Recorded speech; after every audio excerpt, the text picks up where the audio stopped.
Welcome to the Destination Gettysburg podcast.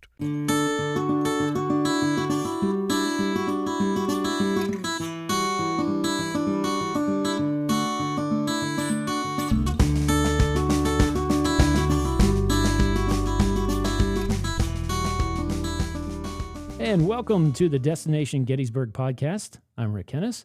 Today is a guest like no other.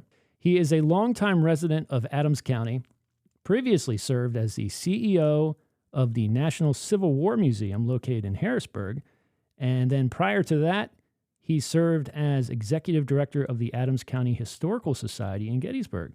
He received his Bachelor of Arts with a major in military history from Ohio State University and holds a Master of Arts in American History from Shippensburg University of Pennsylvania. He is an accomplished author, publishing books and articles about the Civil War.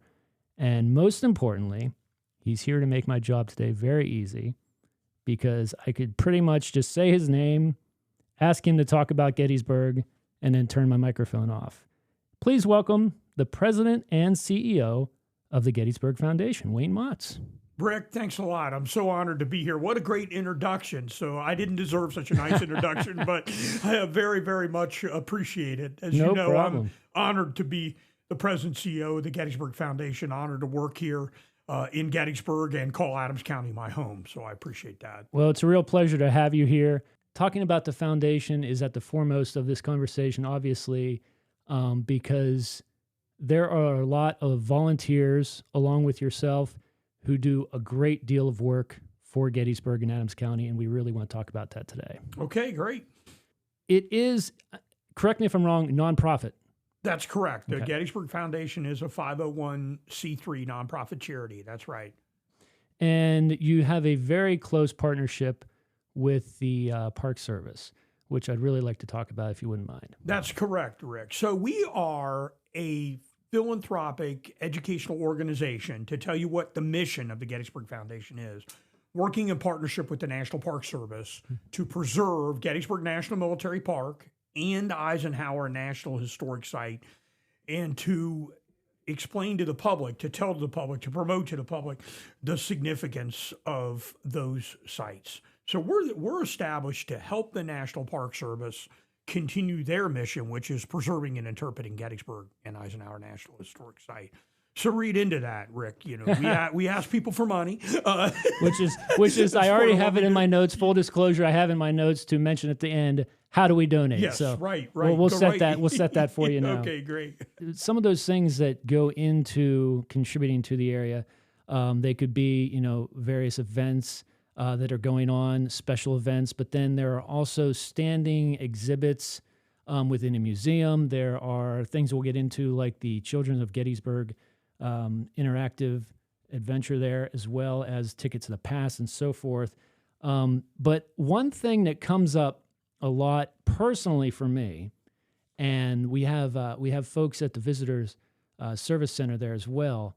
It comes up a lot that people don't realize as they're driving through nearby areas, like if they're in Harrisburg or in York, they don't realize how close they are to Gettysburg. And so they'll come to town and they'll ask us, hey, what can we do for a couple of hours? What can we do? And you probably have a couple of ideas. Oh, of course we do. And I think your listeners, if they don't know, they should Google where they live and find out how close they are, or if they're on a trip. If they're on a trip anywhere on this part of the East Coast, we're within one tank full of gas to get to Gettysburg, basically. About 2/3 of the population of the entire country is very, very close to here. We're very close, as you know, to Washington, D.C., about 80 miles. We're about 120 miles from Philadelphia, so we're right in a nice corridor, 52 miles from Baltimore. And the Gettysburg Foundation owns, operates, and maintains 4 properties. So the Museum and Visitor Center, the Visitor Center at Gettysburg National Military Park, where everybody comes to start their visit at Gettysburg, is owned, operated, and maintained by the Gettysburg Foundation. It was built and opened in 2008. It's 15 years old this year. It has seen millions of people. It's hard to imagine. That's because it's well maintained, right. Rick. And so the Visitor Center, the Gettysburg Foundation, through special partnership with the National Park Service, raised the money, over $100 million, to build this 139,000 square foot visitor center for visitors coming to Gettysburg. That houses the Museum of the American Civil War, which holds the artifacts that are in the collections of Gettysburg National Military Park. It also holds a beautiful cyclorama painting painted in the 1880s, one of the biggest treasures held here in Gettysburg. It also holds a film, The New Birth of Freedom, which is by Morgan Freeman, which is the orientation film there, including the lobby and food service, and as well as a bookstore, a gift store too as well. So it's just huge. So when you come to start your visit here to Gettysburg, the Gettysburg Foundation is the entity that maintains that on behalf of the park through special agreement. Then we also own a children's museum, which opened up in September of 2021. It's here in Gettysburg. It's called Children of Gettysburg 1863. And this is a hands-on interactive museum for children. It's geared to K to 5. And the children come free. The adults, of course, there's a ticket price for, but everything in there, Rick, is interactive. And it gets children at that level to interact with the connection of young people here during the Battle of Gettysburg. And that's really important because, and I'm sure you're no stranger to this ever-present fight of continuing to teach children outside of the classroom. Because, I mean, as a parent myself, and even before I became a parent, you know, when I think about the Battle of Gettysburg, you know, it's fun and it's exciting for me. But when I think of kids, you know, maybe it's a little squeamish. You know, it's something that's very sensitive. Maybe, you know, for their sensitive minds, it's too much. But with the children of 1863, it's a completely different picture. And it's really nice because that provides a way that we can continue that education outside of the classroom. Right. And to us, obviously, everybody here in Adams County, Destination Gettysburg, of course, foremost, is trying to attract visitors that are younger, more diverse audience coming to Gettysburg. We're always working every day to try to do that. And here's a case where we can get some young people, we hope, interested in the story of the Civil War, the story of the Battle of Gettysburg, which is such an important story for the history of this country and who we are today. We also opened last April, so it's been open only about a year, a venue in the Lincoln Railroad Station. This is beautiful. Train station, excuse me. And the train station owned by the Gettysburg Foundation is the original building that Abraham Lincoln came into when he came on the night of 18 November 1863 to give the Gettysburg Address. And he left out of the building on November 19 after he gave the Gettysburg Address. It was a Civil War field hospital. And we at the Gettysburg Foundation ask our donors to raise money and put a venue inside it that's a virtual reality venue. So you put on a set of goggles and you experience the train station through 3 real people who were at the train station. Basil Biggs, who is an African-American laborer, helped bury bodies here, bring personal effects to the train station. Also, Cornelia Hancock, who was a nurse, a civilian nurse here at Gettysburg, and Eli Blanchard, who was a soldier who fought here at Gettysburg in the famed Iron Brigade in the 24th Michigan. So all of those are inside the train station. So that is a technology venue, I think, which reaches a different type of audience as well. And then the fourth property we have, so we've got the Museum and Visitor Center. We have the Children of Gettysburg 1863. We have Ticket to the Past, Unforgettable Journeys we have. Which is the train station. And then we have the George Spangler Farm. And the George Spangler Farm is the 11th Union Army Corps Field Hospital. We purchased that back in 2008. It's an 80-acre farm just south of the Visitor Center in Adams County, right below Gettysburg, basically very close to the Union battle line for July 1st, 2nd, and 3rd. And it was a field hospital during the battle. It had 1,900 wounded Union and Confederate soldiers. It had the artillery reserve. A lot of stories to be told out there. And the foundation invested about $3 million. Wow. So the total investment at that property is just under $5 million as far as I know. And we open it during the season for public visitation.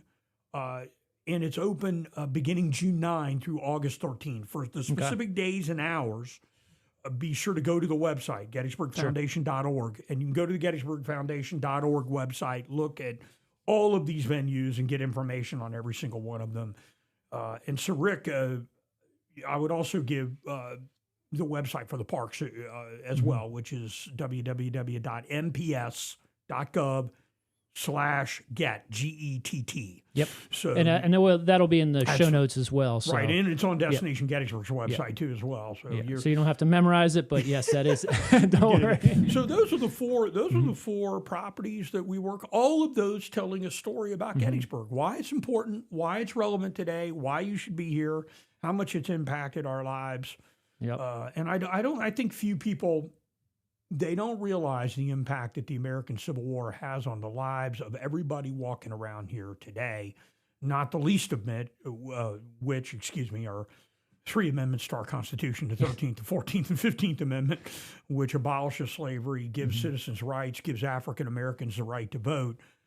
These are watershed changes to our America's founding document, and they don't happen without the American Civil War. The money that you're walking around in your pocket for the National Bank, income tax, that doesn't happen until we have a Civil War, good or bad. And I just don't think a lot of people realize what we have today, so much coming out of 1861 to 1865. Most people, their only interaction with the federal government at the time of the Civil War was the Postal Service. That's it. If you lived in America, unless you lived at a port city that collected duties or tax, the only interaction you had with the federal government was basically your mail. Other than that, federal government had very little to do with your lives. And the Civil War basically changed all of that. It's amazing when you think about it. I mean, even if you just parlay it into your own world and your own life, how one little thing could have changed the course of your personal life. You think back to the American Civil War, and you can't even imagine how many things would be different if one thing had changed. And if you come to Gettysburg, you can understand that. You Yes. come here Yes. and visit the venues that are Yes. here, you're going to understand Yes. where you came from, where you're at now, Where and you how go. you get to go. And these are so important for everyone, regardless of age, regardless of background, to come to Gettysburg and study these things. And like you said, we're awful close to a lot of places. So Right. we hope when you plan your next trip, we're going to be on that itinerary, right? Exactly. Yeah, we'll be part of it, not just an afterthought. Yeah. But yeah, to backtrack a little bit, when you were talking about Ticket to the Past, Yeah. I love taking part in that. I still have 2 more to go through. Okay. But I did Basil Biggs. Yeah. And it was really cool. And I think you might have been on the ahead of the curve with technology, because lately, I think past couple of days, I noticed there was an article or 2 about Apple putting out a $3,500 headset, VR headset. You don't need to spend $3,500 to experience VR, virtual reality, especially here in Gettysburg. It's just a beautiful thing.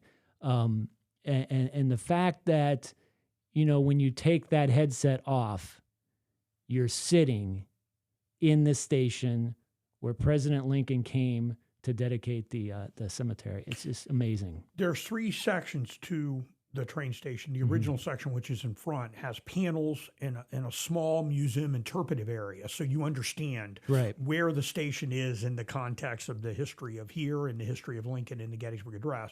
The second room in the train station, which was added after the American Civil War, it was added in the 1880s. That room, which is original to the train station, just was added afterwards, is where you have your augmented virtual reality experience, I should say. And then going into the third room, there is a visual mapping film that's in that third room. And when you're sitting in that room, Rick, watching Lincoln come to Gettysburg on the platform at the train station, you're sitting where the platform would have been outside for the train station. So like you said, I know there's a lot of other virtual reality experiences, like you put on a headset, like you just said here at home. You could buy one, but I don't know of another one it's actually in the place where it actually happened. And that, I think, makes Ticket to the Past, makes it really special for everything. This is a very special year, 160 years since the Battle of Gettysburg.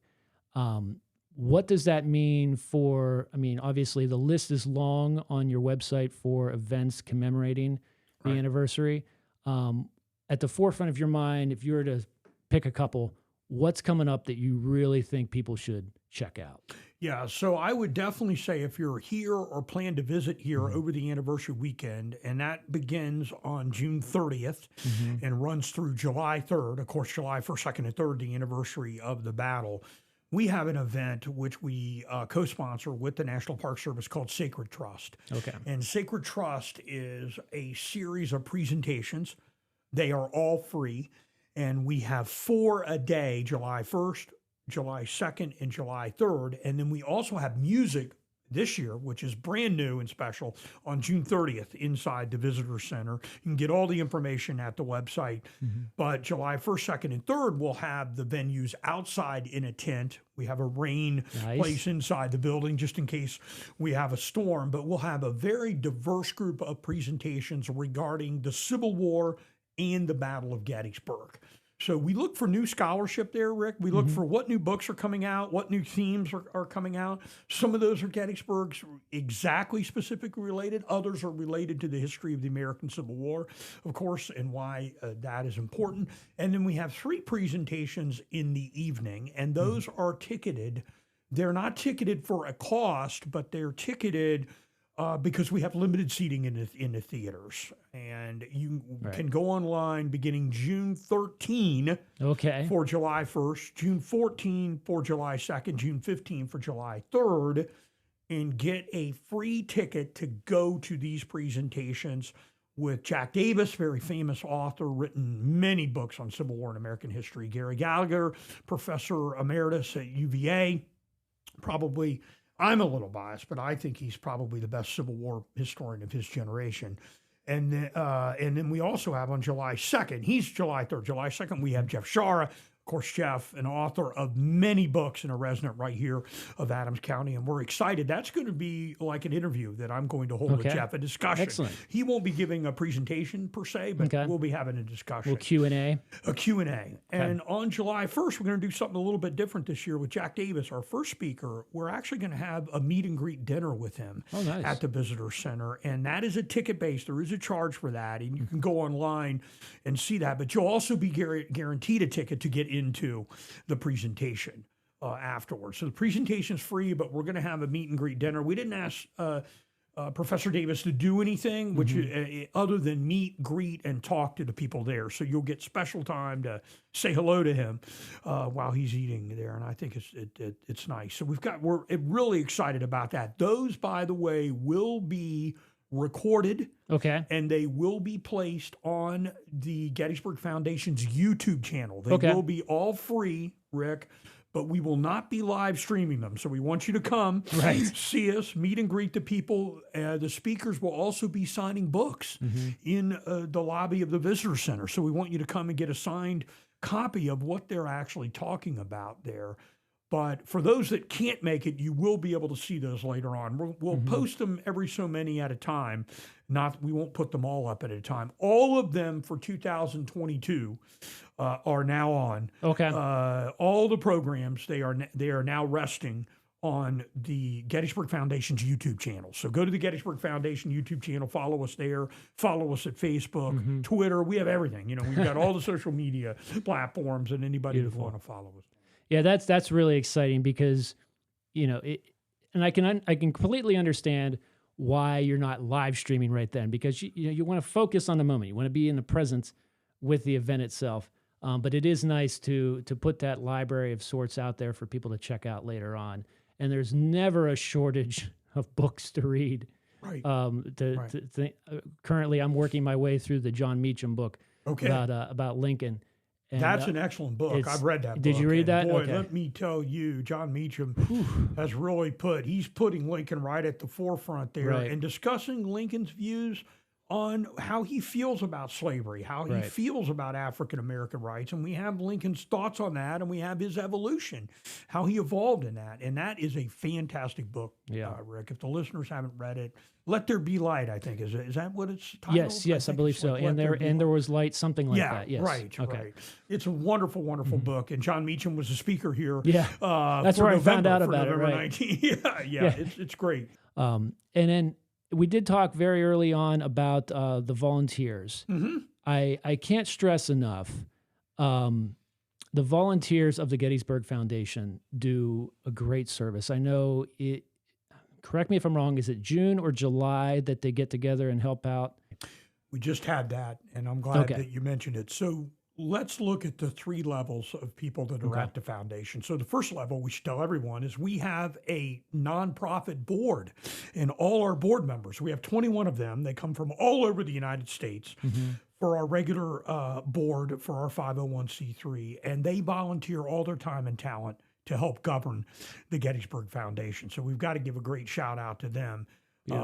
Very caring group of people that care about our mission and what we're doing here for the park. The second level of people that we have, of course, are the staff members of the Gettysburg Foundation. We have a tremendous staff at the Gettysburg Foundation working every day hard to make the experience of people that come here great.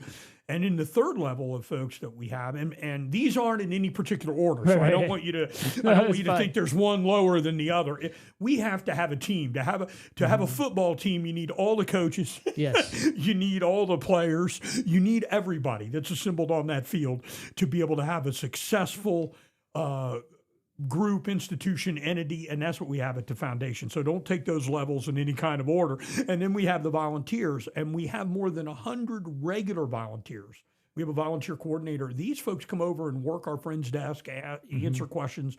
They work at the train station. They work at the Children's Museum. We've got a great cadre of them out at the Spangler farm, and they're all volunteering their time. They're not paid to do that. And then we have volunteer work weekend that we coordinate with the park. So the park says, look, Gettysburg Foundation, we have some projects. We would like help on those. We do that every year, and we do it the first Saturday in June. Okay. And we just had it June 3rd, and it was tremendous. We had 250 people. One person came all the way from Washington State on their own dime to build fences, to clear brush on the battlefield, to paint tombstones, clean tombstones in the National Cemetery, and also work out at Eisenhower Farm. They did cleaning, and they painted at different places on the battlefield as well. So these are folks that are coming here because they want to be here. They come from all over, and they just want a chance to be part of preserving this great place.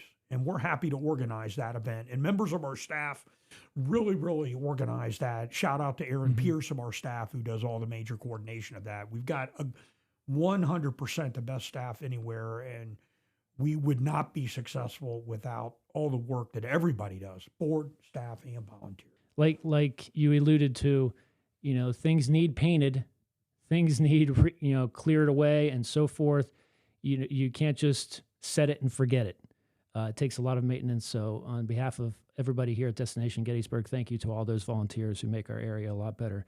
To the folks who might not be able to help out with volunteer work, the physicalities of it, is there a donation side of things that people can do on the website or otherwise that they can help out with the foundation? Of course. So first of all, go to the Gettysburg Foundation website, and immediately you'll have a pop-up window that'll pop up where you can register, and you can get email alerts of all the things we do. So everyone should definitely go to there and do that. Then there's a button at the top, join and donate. Okay. And these are the things that really, really help us out. So we have about 25,000 members and donors at the Gettysburg Foundation. So you can join. There are multiple levels of membership. You can have multiple levels of benefits, including tickets to the Museum and Visitor Center when you come to see the film or Cyclorama. So you can look at all the benefits of whatever different levels there are.